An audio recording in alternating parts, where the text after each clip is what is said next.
Hello बच्चों। चलो आज हम समझते हैं कि डाइपोल डाइपोल इंटरेक्शन क्या होता है। डाइपोल डाइपोल इंटरेक्शन से समझने से पहले हमें समझना पड़ेगा कि इलेक्ट्रोनेगेटिविटी क्या होती है।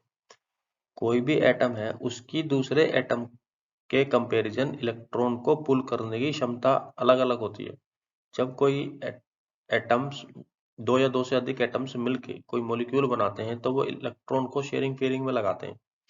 तो जो शेयरिंग में लगे हुए जो इलेक्ट्रॉन्स हैं उन इलेक्ट्रॉन क्लाउड को अपनी ओर शिफ्ट करने की जिसकी इलेक्ट्रोनेगेटिविटी ज्यादा होती है वो इलेक्ट्रॉन को या इलेक्ट्रॉन की चाह ज्यादा होती है वो इलेक्ट्रॉन को क्या करता है स्लाइटली या जरा सा अपनी ओर शिफ्ट कर लेता है, जिस वजह से उसके ऊपर डेल्टा माइनस चार्ज डेवलप हो जाता है और जिसकी तरफ से इलेक्ट्रॉन शिफ्ट होके जाते हैं वो उसके ऊपर डेल्टा पॉजिटिव चार्ज आ जाता है। यहाँ एक अमोनिया का मॉलिक्यूल आपको दिखाई दे रहा होगा।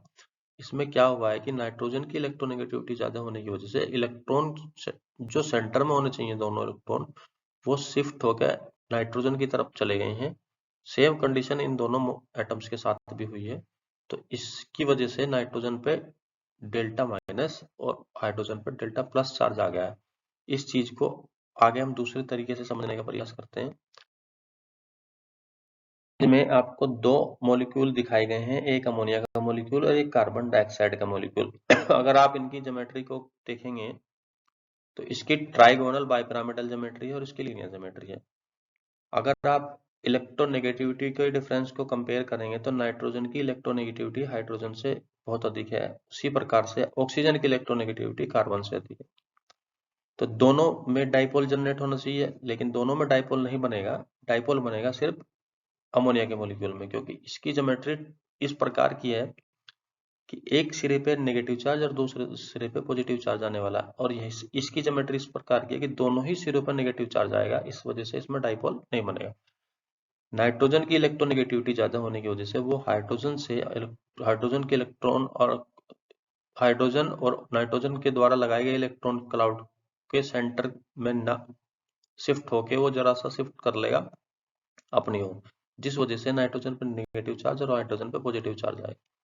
लेकिन कार्बन डाइऑक्साइड के मॉलिक्यूल में कार्बन की इलेक्ट्रोनेगेटिविटी कम है, ऑक्सीजन की इलेक्ट्रोनेगेटिविटी ज्यादा है।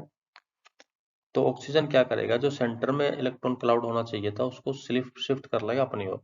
सेम ये वाला ऑक्सीजन करेगा। तो दोनों साइड में नेगेटिव चार्ज आएगा। नेगेटिव चार्ज आने की वजह से दोनों ही तरफ पोल तो डाई बनेंगे। डाई मतलब दो पोल बनेंगे, लेकिन दोनों ही पोलों पर नेगेटिव चार्ज होगा। यहाँ एक पोल पे पॉजिटिव चार्ज और दूसरे पोल पे नेगेटिव चार्ज होगा। ट्री डाइपोल बनाने में एक खास भूमिका निभाती है। खास प्रकार की ज्योमेट्री का मॉलिक्यूल ही डाइपोल जनरेट करता है। ये एक एसीटोन का मॉलिक्यूल है। ये दो एसीटोन के मॉलिक्यूल है वास्तव में। एक एसीटोन का मॉलिक्यूल ये है और दूसरा एसीटोन का मॉलिक्यूल ये है। अब ऑक्सीजन की इलेक्ट्रोनेगेटिविटी ज्यादा होने की वजह से वो शेयरिंग में लगे हुए कार्बन और ऑक्सीजन के इलेक्ट्रॉन को अपनी ओर शिफ्ट कर लेता है। सेम ये वाला मॉलिक्यूल करता है। दोनों इलेक्ट्रॉन जो शेयरिंग में लगाए हैं दोनों ने, उन दोनों को ऑक्सीजन अपनी ओर शिफ्ट कर लेता है।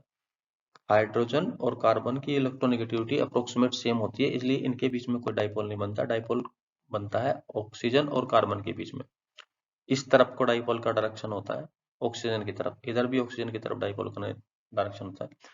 इस वजह से कार्बन के ऊपर प्लस चार्ज आ जाता है, मतलब जरा सा डेल्टा प्लस बोलते हैं, या डेल्टा प्लस चार्ज आ जाता है। इधर ऑक्सीजन की तरफ डेल्टा माइनस हो जाता है। तो डेल्टा प्लस और डेल्टा माइनस जब आने की वजह से इन दोनों के बीच में अट्रैक्शन स्टार्ट हो जाता है, मतलब इसको इलेक्ट्रॉन की कमी महसूस हो रही है और इसको इलेक्ट्रॉन की अधिकता महसूस होने लगी है, क्योंकि इसने कार्बन के इलेक्ट्रॉन को अपनी ओर शिफ्ट कर लिया, जिससे इसमें नेगेटिव चार्ज आ गया है, इसके ऊपर पॉजिटिव चार्ज आ गया है। तो अब ये दोनों आपस में इंटरेक्ट होना स्टार्ट कर देते हैं और ये दोनों मॉलिक्यूल आपस में एक वीक बॉन्ड से जुड़ जाते हैं। इसी को बोलते हैं डाइपोल डाइपोल इंटरेक्शन।